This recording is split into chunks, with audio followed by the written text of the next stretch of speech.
الحمدللہ رب العالمین والصلاة والسلام علی رسولہ الکریم وعلی آلہ واصحابہ اجمعین، اما بعد فاعوذ باللہ من الشیطان الرجیم، بسم اللہ الرحمن الرحیم۔ ان اللہ وملائکتہ یصلون علی النبی یا ایہا الذین آمنوا صلوا علیہ وسلموا تسلیما۔ اللہم صل علی سیدنا مولانا محمد وعلی آل سیدنا مولانا محمد وبارک وسلم۔ عزیزان محترم، اور شام سے کے الیکٹرک کے ہیڈ آفس پہ یہاں دھرنے پہ موجود میرے بھائیوں، دوستوں، سول سوسائٹی کے میرے بہت ہی عزیز دوستوں، آپ نے آج دیکھ کے چند چاول کہ کے الیکٹرک کا یہ ادارہ کس طرح لوگوں کے ساتھ ظلم اور زیادتی کر رہا ہے۔ پہلے خود کنڈا سسٹم، ان کا عملہ کچی آبادیوں کے اندر پورا اس کو سسٹم بناتا ہے، پورا دھندا چلتا ہے، اور پھر اس کے بعد جب میٹروں کی بات آنا شروع ہو جاتی ہے تو لاکھوں روپے کے بل دے دیتے ہیں، اور پھر لوگ اپنے بل لے کر گھومتے رہتے ہیں اور کوئی ان کا پوچھنے والا نہیں ہوتا۔ اور اس کے نتیجے میں پھر ہوتا کیا ہے کہ ان پر قسطیں باندھ دی جاتی ہیں، اور یہ قسطیں ادا کر سکتے ہیں یا نہیں کر سکتے، ہر صورت میں انہیں کچھ نہ کچھ کرنا پڑتا ہے۔ اور آپ سوچ سکتے ہیں کہ ایسی صورتحال کی جس میں ویسے ہی مہنگائی مار رہی ہے، بے روزگاری بڑھ رہی ہے، اور کوئی ریلیف عوام کو نہیں مل رہا ہے، ایسی صورتحال میں یہ کے الیکٹرک کے بل کہاں سے لوگ ادا کریں گے، کس طرح سے جئیں گے؟ یہ ایسا ظلم ہے کہ جس کے حوالے سے کوئی ادارہ ایسا نہیں ہے کہ جہاں جا کر لوگوں کو ریلیف ملے۔ پورے شہر کراچی میں 3 کروڑ سے زائد لوگوں کے لیے نیپرا کا ایک آفس ہے، وہ بہادر آباد پہ ہے، اور آپ جائیں وہ 100 گز کا آفس بھی نہیں ہے، 100 گز کا آفس بھی نہیں ہے، اور اس آفس میں 29.5 لاکھ صارفین کے لیے کہتے ہیں کہ بندوبست موجود ہے۔ لوگ کس طرح جو ہے وہ اپنے مسئلوں کو حل کر سکتے ہیں؟ جماعت اسلامی نے اسی لیے اپنے دفتر میں کے الیکٹرک کے حوالے سے ایک ڈیسک قائم کی۔ جن لوگوں کے اوور بلنگ کے مسئلے ہوتے ہیں، پریشانیاں ہوتی ہیں، وہ آتے ہیں جماعت کے دفتر میں یا اپنے مقامی دفتروں میں لوگوں سے، جماعت کے لوگوں سے، پبلک ایڈ کمیٹی کے لوگوں سے رابطہ کرتے ہیں، اور ہم ان کے لیے ایک راستہ ان کو بتاتے ہیں، کراسپونڈنس کرتے ہیں۔ ایک لمبی قانونی جنگ ہوتی ہے، اور الحمدللہ اس کے بعد لوگوں کو کامیابی مل جاتی ہے اور ان کے بل کم ہو جاتے ہیں۔ لیکن ظاہر ہے کتنے لوگوں کو ہم ایڈریس کر سکتے ہیں؟ دفتر تو اس کا متبادل نہیں ہے کہ جو پورا ادارہ اربوں اور کھربوں روپے جس کا ٹرن اوور ہو، اور وہ ادارہ جو ہے وہ لوگوں کو اسی طرح سے ذلیل و خوار کرتا رہے اور کوئی پوچھنے والا نہ ہو، آئی بی سیز میں لوگوں کو دھکے ملتے رہے۔ تو اس لیے اس بات کی شدید ضرورت ہے کہ یہ جو ظلم ہے اس کے خلاف آواز منظم کی جائے، متحرک ہوا جائے، اور اپنی اس مزاحمت کو بڑھائی جائے جو آپ یہاں پر انجام دے رہے ہیں۔ میں آپ سب لوگوں کو خراج تحسین پیش کرتا ہوں کہ آپ نے آج اپنی ساری مصروفیات چھوڑ کر، آج ویکینڈ ہے، سب کے پاس جو ہے وہ مصروفیات ہوتی ہیں، سب کے بیوی بچے ہیں، گھر والے ہیں، لیکن آپ سب کو چھوڑ کر کراچی کے لوگوں کے مسائل کے حل کے لیے اگر آج یہاں ہیڈ آفس پر بیٹھے ہوئے ہیں تو انشاءاللہ اللہ کی بارگاہ میں آپ کا یہ دھرنا قبول ہوگا انشاءاللہ تعالی۔ اور جد و جہد کبھی رائے گاہ نہیں جاتی ہے، جد و جہد تو ہمیشہ اپنے لیے راستہ متعین کرتی ہے، اور جد و جہد اور مزاحمت اس کا تو معاملہ یہ ہے کہ اگر جیت گئے تو کیا کہنا، ہارے بھی تو بازی مات نہیں، اس میں شکست نہیں ہوتی، اس میں کامیابی اور فتح ہوتی ہے۔ اس لیے کہ اللہ کے ہاں ہم سے پوچھا جائے گا کہ جب لوگوں کو اس طرح سے پریشان کیا جا رہا تھا تو تم کیا کر رہے تھے؟ جب ہم یہ کہہ سکیں گے کہ ہم نے احتجاج کیا، ہم نے دھرنا دیا، ہم نے آواز بلند کی، تو انشاءاللہ تعالی آپ کا یہ عذر اللہ کی بارگاہ میں قبول ہوگا۔ اور جو لوگ ظلم کے خلاف اٹھ کر کھڑے نہیں ہوتے اور سمجھتے ہیں کہ ہم جو ہے وہ بس ٹھیک ہے، ہم دین کے دوسرے مذہب کی دوسری چیزیں پوری کر رہے ہیں، دنیا کے اندر ظالم جو ہے وہ مظلوموں کا استحصال کرتے رہے، قتل مقاتلہ کرتے رہے، ان کی زمینوں پہ قبضہ کرتے رہے، ان کو لوٹتے رہے، ایک حکمران طبقہ ہو جو مراعات یافتہ طبقہ ہو اس کے لیے ساری سہولتیں ہوں، اور جو عوام ہو اس کے لیے کوئی سہولت نہ ہو، تو اللہ کے ہاں ہم سب کو فردن فردن جواب دینا پڑے گا کہ اس پورے ظلم کے نظام کے خلاف آپ نے کیا آواز بلند کی۔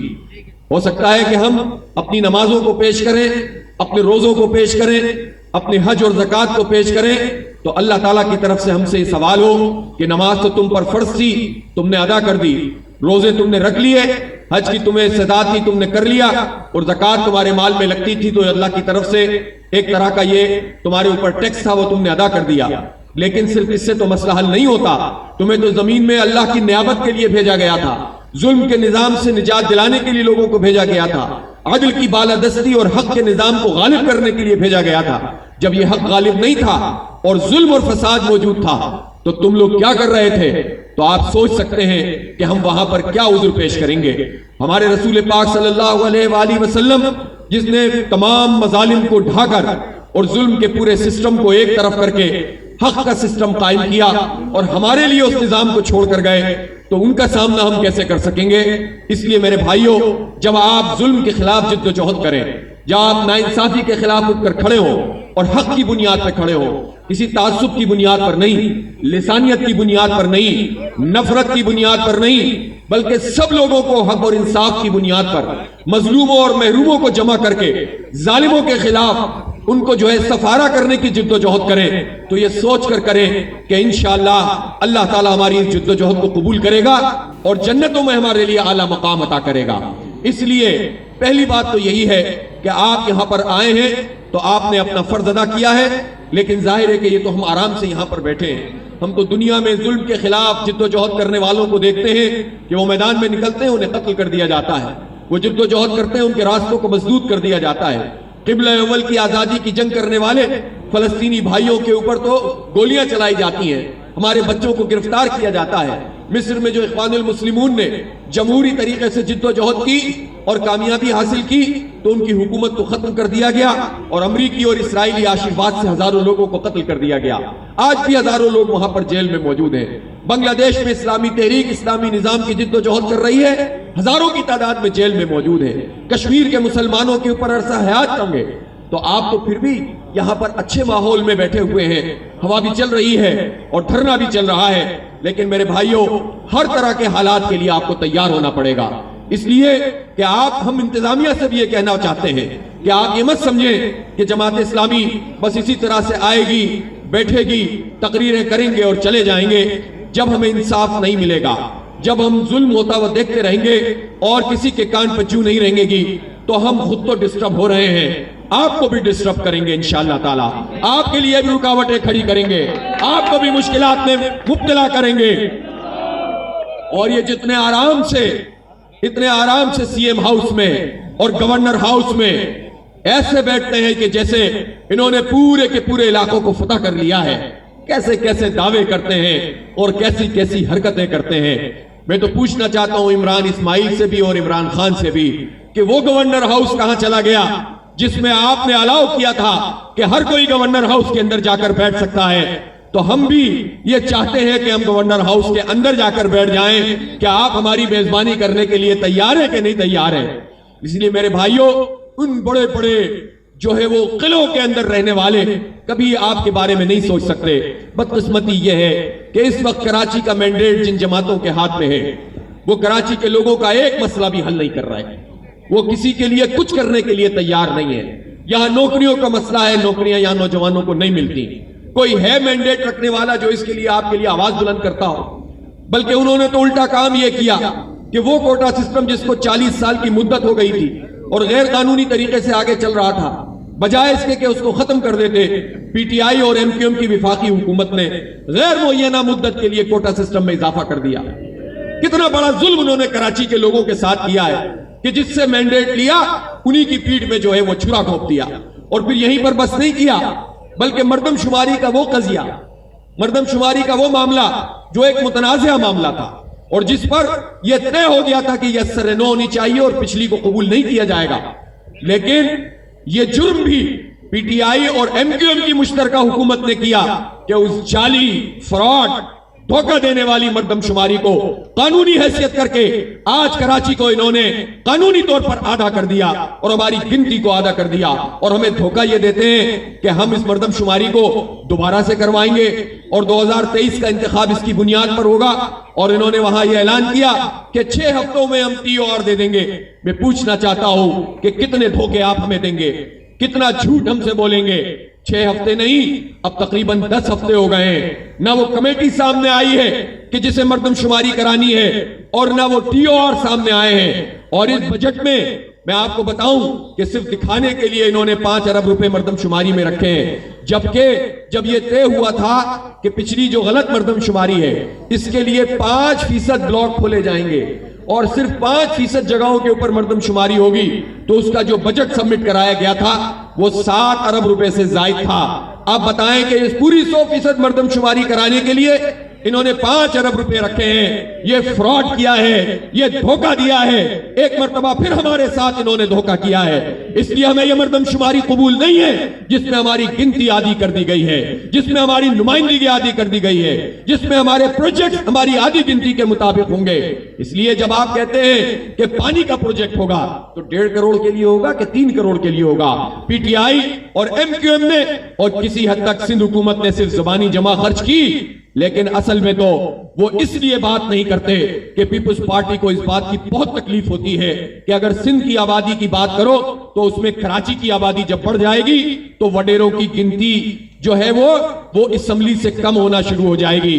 تو وڈیرے نہیں چاہتے کہ ان کی گنتی کم ہو, وہ تو چاہتے ہیں کہ مقامی سندھیوں کا استحصال کر کے ان کو غلام بنا کر جو جعلی مینڈیٹ لے کر وہ آ رہے ہیں اور سندھ اسمبلی میں آ کر بیٹھتے ہیں, پھر ہم سب کی قسمتوں کا وہ فیصلہ کرتے ہیں, جعلی ایکٹ بناتے ہیں, اختیارات پہ قبضہ کرتے ہیں, ہمارے شہر کے اداروں کو کھا جاتے ہیں. اس لیے پیپلز پارٹی کراچی کی آبادی کے حوالے سے بات کبھی بھی نہیں کرتی, اوور آل ایک بات کر کے بات کو آگے بڑھا دیتے ہیں. اس لیے یہ تینوں حکومتی جماعتیں یہ ملی ہوئی ہیں کہ انہوں نے ہماری گنتی کو آدھا کیا ہے. آپ کو اس کے لیے بھی جدوجہد کرنی ہے کہ ہماری گنتی پوری کرو اور فوری مردم شماری کرو. اور پچھلی مردم شماری نامنظور ہے, یہ منظور کر لی گئی, اس کا مطلب ہے کہ قانونی طور پر انہوں نے ہمیں آدھا گن لیا ہے. میرے بھائیو اور دوستو, یہ کے الیکٹرک کا ہیڈ کوارٹر ہے. اس ہیڈ آفس سے ہماری تقدیر کے فیصلے ہوتے ہیں. میں نے تفصیل سے آپ سے شام میں بات کی تھی کہ کس کس انداز میں ہمیں لوٹا جاتا ہے, کس کس طرح سے لوگوں کی جیبوں پہ ڈاکہ ڈالا جاتا ہے, اور پھر بھی یہ لوڈ شیڈنگ ختم نہیں کرتے ہیں. اس لیے آج تو ہم یہاں پر آ کر بیٹھے ہیں اور ہم نے طویل دھرنا دیا ہے, لیکن اب بات یہاں تک نہیں رہے گی بلکہ ان کے اصل سرپرستوں کی طرف جائے گی. آپ ان کے سرپرستوں کی طرف جانے کے لیے تیار ہیں کہ نہیں تیار ہیں؟ جب تک ہم ان کے سرپرستوں کے پاس نہیں جائیں گے یہ اسی طرح سے ظلم کرتے رہیں گے, اسی طرح سے آئی بی سیز میں آپ کو دھکے ملتے رہیں گے, اسی طرح سے 60 گز اور 80 گز کے پلاٹوں پر اور مکانوں پہ آپ کو 4-4 لاکھ روپے کے بل ملتے رہیں گے, اور اسی طرح لوڈ شیڈنگ کے اندھیرے آپ کا استقبال کرتے رہیں گے. اس لیے ہم نے یہ فیصلہ کیا ہے کہ ہم اب اس جد و جہد کو تیز تر کریں گے. اس لیے بھی اس بات کی ضرورت ہے کہ ایک مرتبہ پھر کچھ لوگ ایک مرتبہ پھر یہ کوشش کر رہے ہیں کہ کسی طرح لسانی فسادات اس شہر اور اس صوبے میں پیدا کیے جائیں, کسی طرح کسی واقعے کو بنیاد بنا کر آپس میں لوگوں کو تقسیم کیا جائے. اور میں عوام کو خراج عقیدت پیش کرتا ہوں کہ جنہوں نے بڑے دکھ اٹھائے ہیں, 35-40 سال اس آگ میں ہم جلتے رہے ہیں, ہمیں ایک دوسرے کا دشمن بنایا گیا, ہمیں ایک دوسرے سے لڑوایا گیا, سندھی کو مہاجر سے, مہاجر کو سندھی سے, پختونوں سے, پنجابیوں سے, بلوچوں سے, اور اسی طرح مختلف قوموں کے اندر ہمیں تقسیم کر کے ایک پورا طبقہ جو سب اکٹھے ہوتے ہیں, سب مل کر فیصلہ کرتے ہیں, سب مل کر زمینوں پہ قبضہ کرتے ہیں, چاہے بحریہ ٹاؤن کراچی ہو یا بحریہ ٹاؤن نواب شاہ ہو. جب یہ زمینوں پہ قبضے کرتے ہیں ان میں سے کوئی سندھی مہاجر نہیں ہوتا, ان میں سے کوئی پنجابی بلوچ نہیں ہوتا, یہ سب ایک قبضہ مافیا ہوتا ہے اور یہ مل کر یہ کام کرتے ہیں. لیکن جب سیاست چمکانی ہو تو پھر اس کے بعد کوئی سندھی بن جاتا ہے, کوئی مہاجر بن جاتا ہے. میں پوچھنا چاہتا ہوں کہ کس قوم نے تباہ کیا ہے؟ سب کو یہ بات معلوم ہے.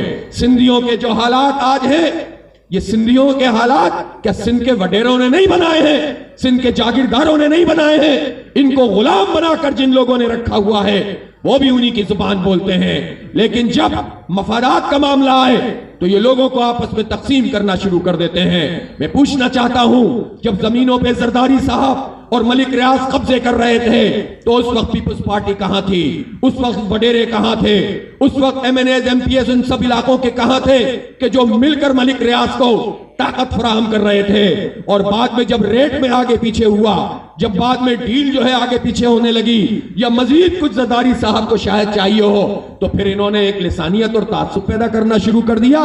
یہ پہلے کہاں تھے جن کو اب اپنی قوم کا درد ہونا شروع ہوا ہے؟ اس لیے میں سندھیوں سے, گبولوں سے, جوکھیوں سے, پالاریوں سے اور خاص خیلیوں سے جو بھی اس علاقے میں آباد ہیں ان سے میں پوچھنا چاہتا ہوں اور ان سے میں درخواست کرنا چاہتا ہوں کہ دیکھیں آپ کے لیے بھی آواز اٹھانے والی جماعت اسلامی ہے. آپ ان لوگوں کے چکر میں نہ آئے جنہوں نے آپ کو ایک سے زیادہ مرتبہ بیچ دیا اور کوئی پوچھنے والا نہیں تھا.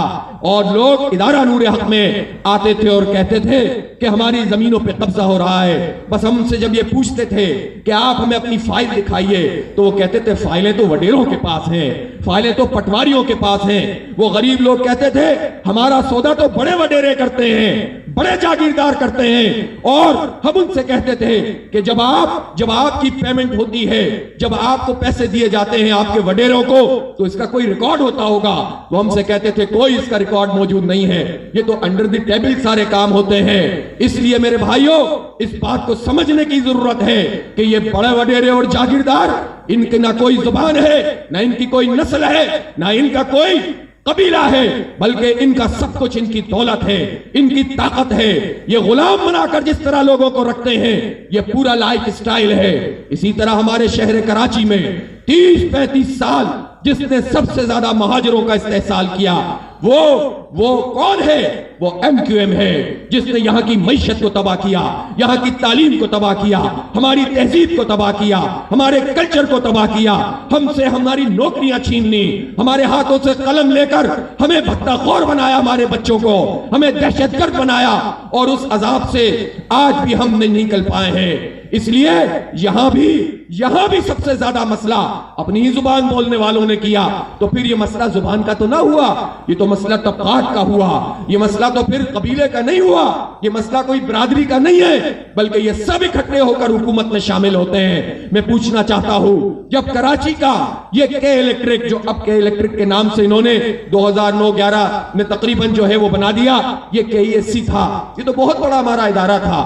اور پہلے کبھی کسی زمانے میں یہ پرائیویٹ تھا, تو بعد میں 53 میں قومیہ لیا گیا تھا اور پروفٹ میں تھا. صرف 1.5 ارب روپے کی سبسڈی آخر میں برے حالات میں بھی اس کو دینی پڑتی تھی. تو اس ہمارے شہر کے ادارے کو کس نے بیچا تھا؟ اس کو بیچا تھا ایم کیو ایم نے بیچا تھا, جو یہاں کے نام پر سیاست چمکاتے تھے. ایم کیو ایم نے مشرف کے ساتھ مل کر اس کو بیچا تھا اور کھمبوں کی قیمت کے برابر بیچا تھا. انہوں نے 9 روپے کے شیئر کو 1.5 روپے پر پہنچا دیا تھا جعلی طریقے سے, اور بیچنے کے بعد شیئر دوبارہ بڑھ گئے تھے. اس طرح انہوں نے کک بیکس دی تھی. پھر انہوں نے ریکوری افسر اپنے لگائے, ان کے چاچے مامے یہاں پر افسر بنے جو اس وقت 15 لاکھ 20 لاکھ 10 لاکھ روپے لیا کرتے تھے, اور پھر انہوں نے سب نے مل کر ہمارا خون چوسا. اس لیے مسئلہ سندھی مہاجر کا نہیں ہے, مسئلہ اس طبقے کا ہے جو مراعات یافتہ طبقہ ہے اور جو چاہتا ہے کہ یہاں پر سندھی مہاجر مسئلہ پیدا ہو. اسی لیے پیپلز پارٹی لسانی سیاست کرتی ہے, پیپلز پارٹی تعصبات پھیلاتی ہے, پیپلز پارٹی زبان کی بنیاد پر تقرریاں کرتی ہے, پیپلز پارٹی پیسے کھا کھا کر لوگوں کو جعلی ڈومیسائل دے کر نوکریاں دیتی ہے, اور وہ چاہتی یہ ہے کہ یہاں پر ایسی فضا بنائے کہ یہاں پر لوگ مہاجر ہو کر لڑائی شروع کریں, وہاں وہ سندھی ہو کر لڑائی شروع کریں, دونوں کی دکان چلتی رہے, ہم برباد ہوتے رہیں. تو یہ دکان اب ان کی چلنے دینی ہے کہ نہیں چلنے دینی ہے؟ کیا اب یہ دوبارہ سے نفرتیں پھیلنی ہے کہ نہیں پھیلنی ہے؟ ان نفرتوں کو خیر بات کہیں, ان تعصبات کو لات مار دیں, اور جد و جہد کریں حق اور باطل کی بنیاد کے اوپر, صحیح اور غلط کی بنیاد کے اوپر.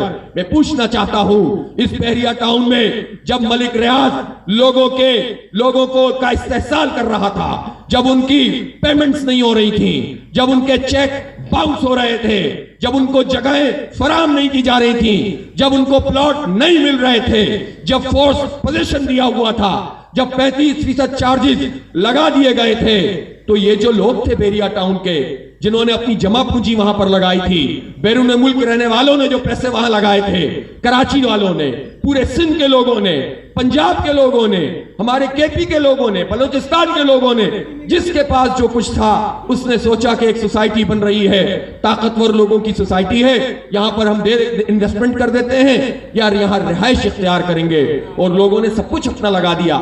لیکن جب لوگوں کو نہیں ملا تو لوگ مارے پھرتے رہے, لوگ ادھر جاتے تھے اور ادھر جاتے تھے, لوگ ایم کیو ایم کے 9-0 پہنچتے تھے, وہاں سے کہتے تھے نہیں اس کام میں ہاتھ نہیں ڈالیں گے, لوگ بلاول ہاؤس پہنچتے تھے, پیپلز پارٹی کیسے ہاتھ ڈالتی, وہ تو قبضہ کرنے والوں میں شامل تھی, اس نے تو مل کر کھایا ہے. پی ٹی آئی تبدیلی سرکار کے پاس پہنچے.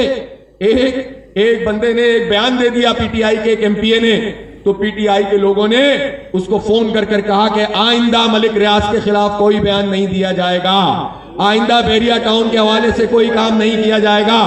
اور 3 سال سے پی ٹی آئی برسر اقتدار ہے. اس سے پہلے بھی تو وہ سیاست کر رہی تھی, وہ دھرنے دے رہی تھی, وہ احتجاج کر رہی تھی, وہ کرپشن کے خلاف بات کر رہی تھی. تو پی ٹی آئی بحریہ ٹاؤن کے مسئلے کو لے کر کیوں نہیں اٹھ کر کھڑی ہوئی؟ اس لیے میرے بھائیوں, جب کوئی پوچھنے والا نہیں تھا, عدالتوں سے انصاف نہیں مل رہا تھا, تو ایک اللہ تعالیٰ نے ان کے لیے دروازہ بنایا, اور وہ ادارہ نور حق تھا. وہ جماعت اسلامی کراچی کا دفتر تھا.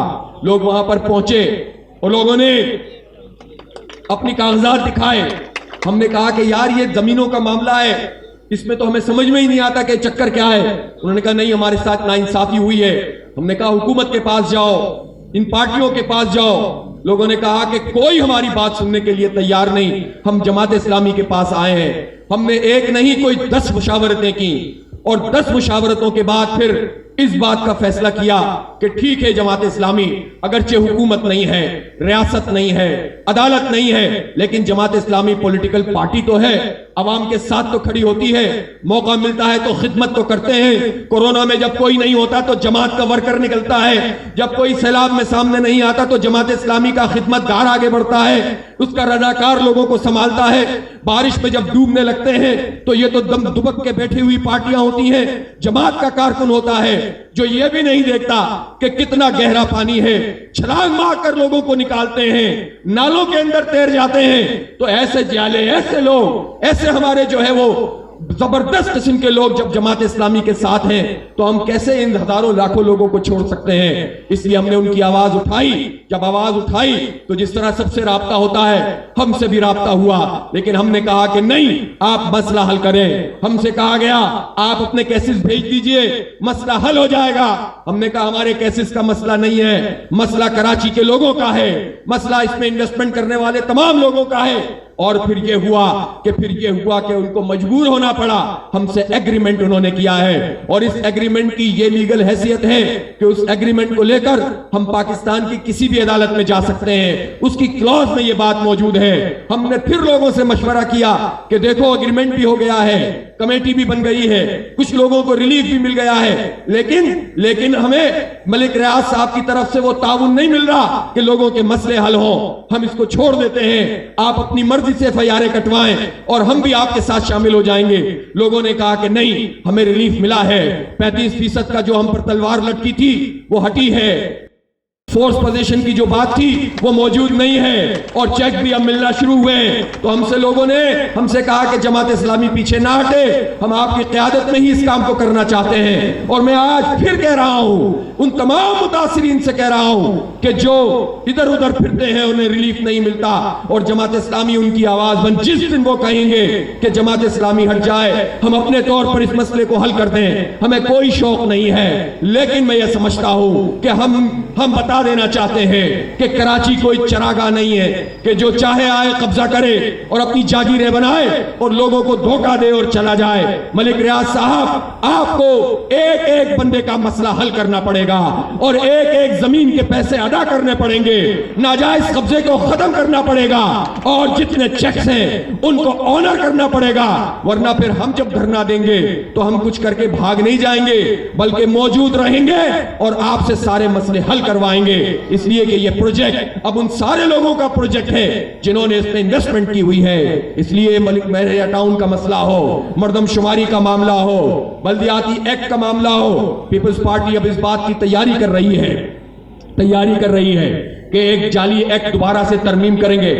2013 کے ایکٹ میں لیپا پوتی کریں گے, اور اپنی اکثریت کی بنیاد کے اوپر وہ اس ایکٹ کو پاس کروانے کی کوشش کریں گے.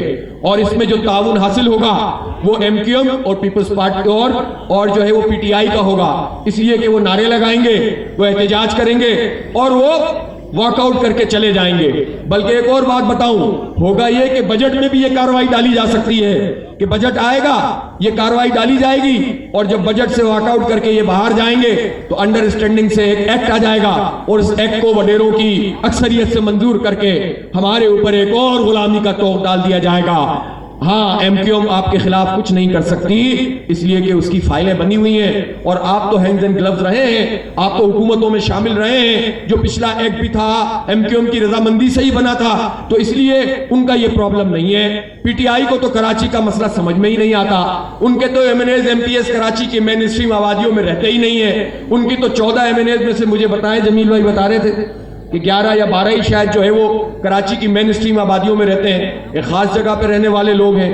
22-23 لوگوں میں سے ایم پی ایس میں سے بھی ان کا کراچی سے میں کوئی تعلق نہیں، اور جس کا تعلق بھی ہے وہ جانتا کچھ نہیں ہے، اور جانتا بھی ہے تو آپس میں ہی ایک دوسرے کی جو ہے وہ رسہ کشی کرتے رہتے ہیں، جس کے نتیجے میں کراچی کا مینڈیٹ بک رہا ہے، جس کے نتیجے میں لوگوں کی توقعات ختم ہو رہی ہیں، نا امیدی پھیلتی ہے۔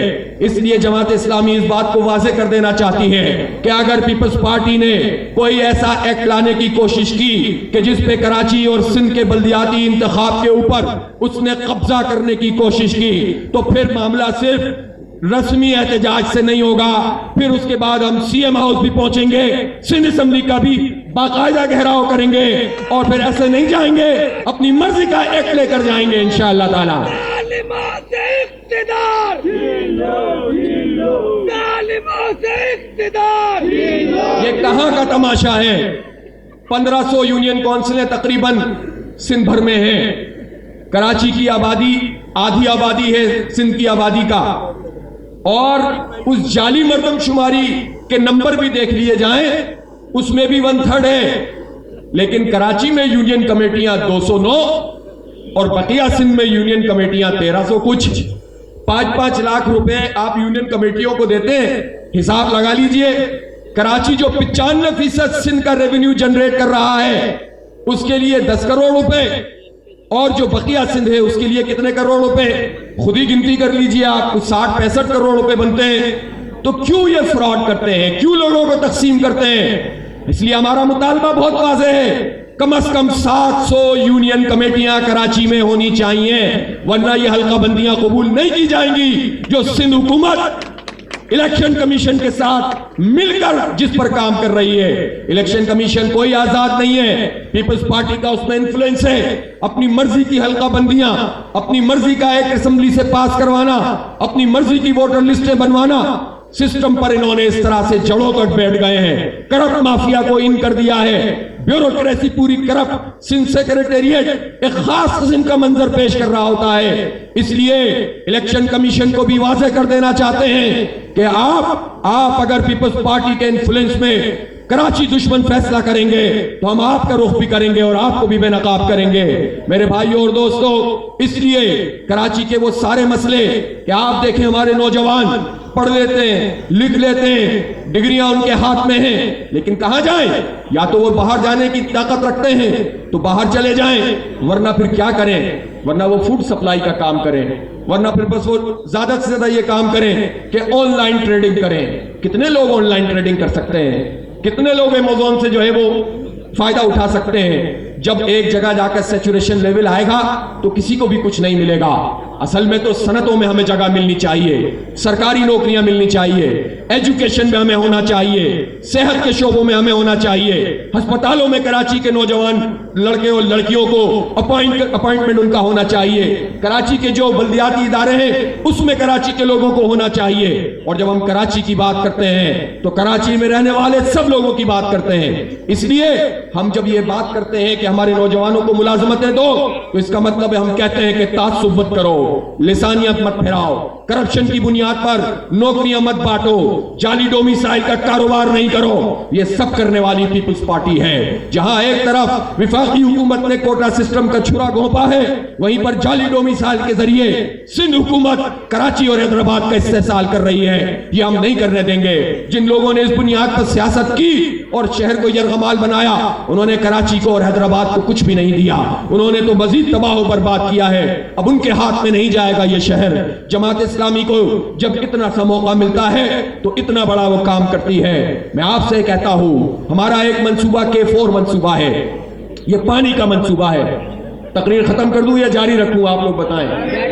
بیٹھے ہیں ابھی آپ دیر تک، باتیں تو پوری ہونی چاہیے کہ نہیں ہونی چاہیے؟ کہ الیکٹرک پہ بھی دوبارہ آئیں گے، لیکن پانی پہ تو آ جائیں ذرا۔ پانی کا کیا مسئلہ ہے؟ پانی کا معاملہ یہ ہے کہ جب ہماری آبادی 1.5 لاکھ تھی تو اس وقت 1.5 پونے 2 لاکھ کی آبادی کے حوالے سے نعمت اللہ خان صاحب پلاننگ کر رہے تھے.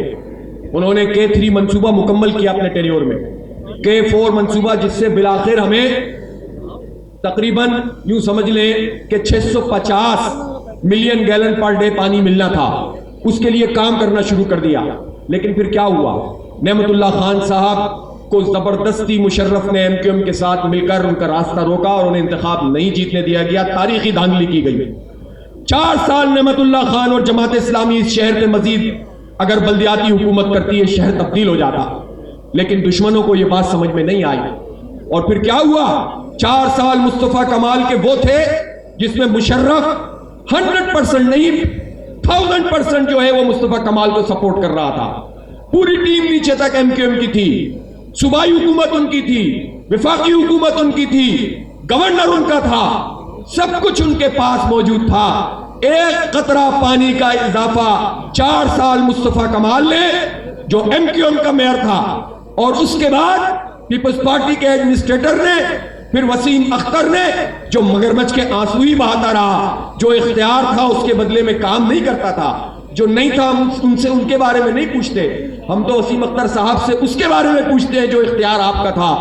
ایک قطرہ پانی کا اضافہ پیپلز پارٹی اور MQM کی 5 سال حکومت رہی تھی 2008 سے لے کر 2013 تک, صوبائی بھی اور مرکزی بھی. گورنر ان کا تھا, سب کچھ ان کے پاس تھا. گورنر تو نون لیگ کے زمانے میں بھی ان کے رائے تھا MQM کا, لیکن پانی کا اضافہ نہیں ہوا. وہ K4 منصوبہ جس کو 2010 میں مکمل ہونا تھا, 2021 میں یہ صورتحال ہے کہ ہمارے 15-16 ارب روپے ضائع کر دیے. اب سرنو اس منصوبے کو کرنے کے لیے ایک اور کارنامہ ہوا ہے کہ وابڈا کے حوالے کر دیا گیا ہے. میں پوچھنا چاہتا ہوں 1100 ارب روپے کا پیکج کہاں ہے؟ اس میں K4 کا کتنا حصہ ہے؟ پچھلے سال اس میں کتنا کام ہوا ہے؟ فیزیبلٹی پہ فیزیبلٹی بنتی چلی جا رہی ہے, کام نہیں ہو رہا. KCR کا افتتاح شیخ رشید صاحب نے کیا, کدھر ہے وہ سرکولر ریلوے؟ کہاں ہیں وہ پٹڑیاں؟ کہاں ہیں وہ ٹرینیں؟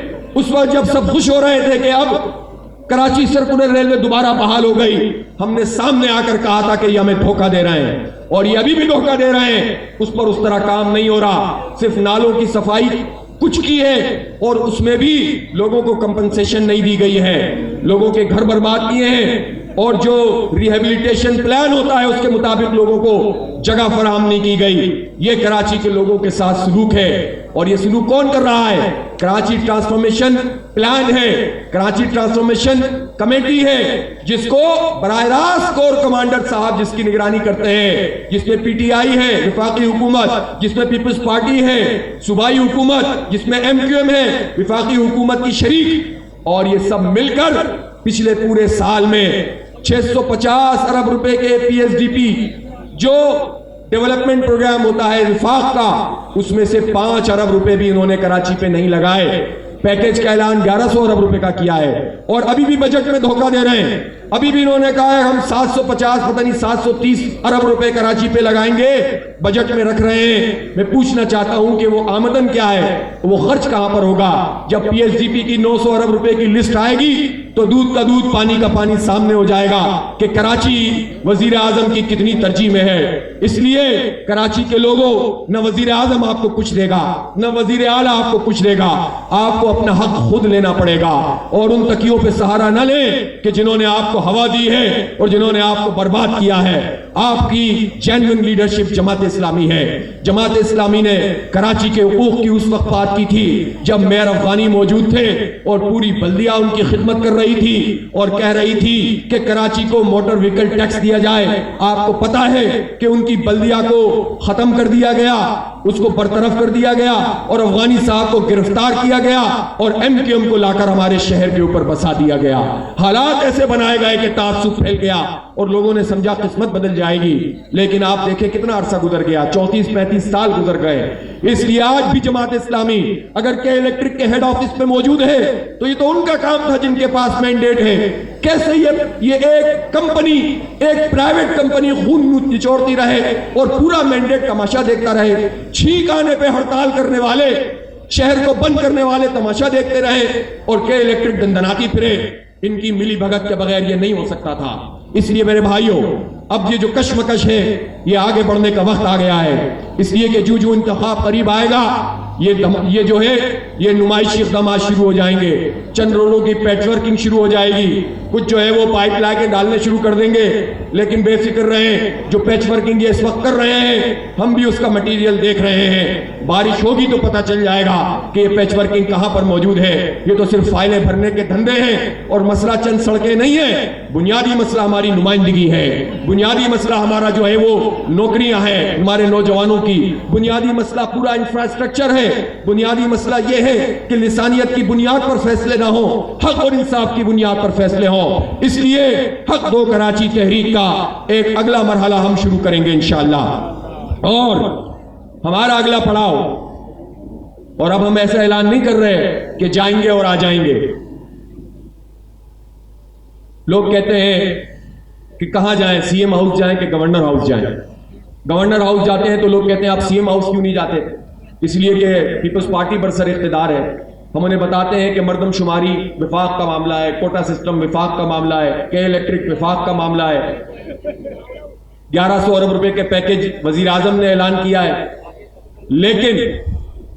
لیکن ایک اور معاملہ بھی ہے، 13 سال سے جس کا اقتدار ہو، ہر محکمہ جس کے کنٹرول میں ہو، پاکستان پیپلز پارٹی، اور کوئی اتنے آرام سے کہ الیکٹرک والا دندناتا پھرے، کوئی اتنے آرام سے آپ کی مردم شماری میں آپ کی گنتی کم کر دے، کوئی اتنے آرام سے جو ہے وہ ملازمتوں میں سے محروم کرے بلکہ خود کرتے ہیں، کوئی اتنے آرام سے آپ کے منصوبے تباہ کر دے، تو پیپلز پارٹی تو خود اس سارے عمل میں شریک ہے، اور اگر وفاق کی چیزوں پر بات نہیں کرتی جس طرح اس کو کرنا چاہیے تو اصل تو پھر مجرم یہی ہوئی، کراچی دشمنی تو یہی کر رہی ہے، اس لیے گورنر ہاؤس کا راستہ بھی اب سی ایم ہاؤس سے ہو کر گزرے گا انشاءاللہ تعالی، ہمارا اگلا پڑاؤ سی ایم ہاؤس پہ ہوگا، لیکن وہاں اس تعداد میں نہیں جائیں گے، وہاں ایک بہت بڑی مہم چلا کر جائیں گے، عوام سے رابطہ کریں گے، محضرنامے بھروائیں گے، ڈور ٹو ڈور رابطہ کریں گے، ایک ایک فرد کو اس کام کے لیے تیار کریں گے کہ یہ ہے کراچی کا چارٹر، اور اس چارٹر کی منظوری کے لیے قربانی دینی پڑے گی، اگر آنسو گیس کے شیل کھانے پڑے کھائیں گے، گولیاں چلیں گی تو فیس کریں گے، کیا جماعت اسلامی نے اس سے پہلے فیس نہیں کیا ہے؟ کیا تحریکیں اسی طرح سے چلتی ہیں ٹھنڈے ٹھنڈے؟ کیا ہمیں جو ہے وہ اسی طرح سے دھرنے دینے ہوں گے؟ اگر کوئی ہمارا راستہ روکے گا تو انشاءاللہ رکاوٹوں کو عبور بھی کریں گے اور ان کو شکست سے بھی دوچار کریں گے، اس لیے پورا اس کا لائے عمل آئندہ چند دن کے اندر ہم اپنی مشاورت کو وسیع کر کے آپ کے سامنے پیش کریں گے، لیکن ایک اعلان میں کر رہا ہوں کہ ہمارا اگلا پڑاؤ وزیر اعلیٰ ہاؤس ہوگا، اور ہم پیپلز پارٹی سے پوچھیں گے کہ تم کراچی کا حق کیوں غصب کرتے ہو، کیوں نوکریاں نہیں دیتے ہو، کیوں خاموشی اختیار کرتے ہو، کیوں کہ الیکٹرک کو پہلے سپورٹ کیا اور اب بھی تمہاری خاموشی اس کو سپورٹ کرتی ہے؟ انشاءاللہ تو آپ لوگ سب اس کے لیے تیار ہیں کہ نہیں تیار ہیں؟ جد و جہد کو آگے بڑھانے کے لیے تیار ہیں؟ میں اپنے تمام ذمہ داران سے بھی کہتا ہوں، مجھے اندازہ ہے کبھی ہم فلسطین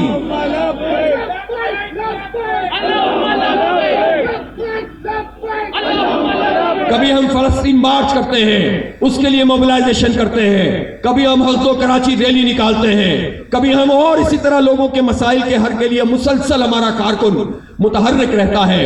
ہمارے ذمہ داران بھی کہتے ہیں کہ ہمیں معمول کے کام بھی کرنے چاہیے، ہمیں تنظیم پہ بھی توجہ دینی چاہیے، ہمیں دعوت کے دیگر ذرائع بھی استعمال کرنے چاہیے۔ مجھے ان ذمہ داران کی باتوں سے 100% اتفاق ہے، لیکن ہمارے ذمہ داران اس بات کو بھی سمجھتے ہیں، جب ہم ان سے مشاورت کرتے ہیں تو ہم سب اس نتیجے پر پہنچتے ہیں کہ جب ظلم کے خلاف آواز اٹھا کر جد و جہد کو تیز کیا جاتا ہے تو دعوت کے نئے راستے نکلتے ہیں، نئے افراد تحریک میں شامل ہوتے ہیں، جد و جہد کے نئے عنوانات بنتے ہیں، اور اس کے نتیجے میں انقلابی تحریکیں اپنے راستوں کو متعین کرتی ہیں۔ ہمارے سارے ذمہ داران پھر اس نتیجے پہ پہنچتے ہیں کہ اس ساری محنت کو ان لوگوں کے ہاتھوں میں نہیں دے سکتے جنہوں نے پہلے بھی لوٹا ہے، پہلے بھی دھوکہ دیا ہے، ان کے ہاتھوں میں ہم نہیں چھوڑ سکتے۔ اب جماعت اسلامی اس شہر کے حق کے لیے ایک حتمی جد جدوجہد کو آگے بڑھائے گی انشاءاللہ. ہمارے ذمہ داران بیٹھیں گے, کارکنوں کی طرف سے ہمیں الحمدللہ یہ سپورٹ موجود ہے کہ جب ہم نے فیصلہ کیا ہے, کارکنوں نے لبیک کہا ہے, تو ظاہر ہے مشکل تو ہوتی ہے, پریشانی تو ہوتی ہے, ایثار تو کرنا پڑتا ہے, قربانی تو دینی پڑتی ہے, روزگار کی قربانی بھی. ہم نے تو جب بلدیہ میں ہمیں اختیار کیا, ہمیں کچھ نمائندگی ملی تھی نعمت اللہ خان کے زمانے میں, تو ہمارے تو ناظمین, نائب ناظمین اور ہمارے تو کونسلرز نے اپنے کاروبار چھوڑ دیے تھے. کتنی مشکلات میں وہ پڑ گئے تھے, لوگوں کی خدمت کی تھی, انہیں صلہ نہیں ملا, لیکن وہ صلہ اللہ سے مانگتے ہیں, اور اللہ تعالیٰ اس بات پر قدرت رکھتا ہے کہ وہ لوگوں کے دلوں کو بھی کھول دیتا ہے, وہ لوگوں کے حالات کو بھی بدل دیتا ہے, ان کی سوچ کو بھی بدل دیتا ہے. اب کراچی کے لوگوں نے تو سب کو دیکھ لیا ہے, کسی سے انہیں امید جو ہے وہ کوئی امید بر نہیں آتی, کوئی صورت نظر نہیں آتی, ان کو کوئی صورت نظر نہیں آتی. صرف ایک ہی راستہ ہے کہ جماعت اسلامی کے ساتھ لوگ نکلے. کل بھی کراچی کا مسئلہ جماعت اسلامی نے حل کیا تھا, آج بھی کراچی کے مسئلے کا حل صرف جماعت اسلامی کے پاس ہے. پورے مطمئن ہو کر آگے بڑھیں, پوری یکسوئی سے آگے جائیں, انتخاب کو بھی پوری طرح لڑیں گے, جدوجہد کو بھی تیز تر کریں گے انشاءاللہ. اور اگلا پڑاؤ سی ایم ہاؤس پہ ہوگا, اور اس کی تفصیلات آپ کو چند دنوں میں ہم بتائیں گے انشاءاللہ. وآخر دعوانا الحمدللہ رب العالمین.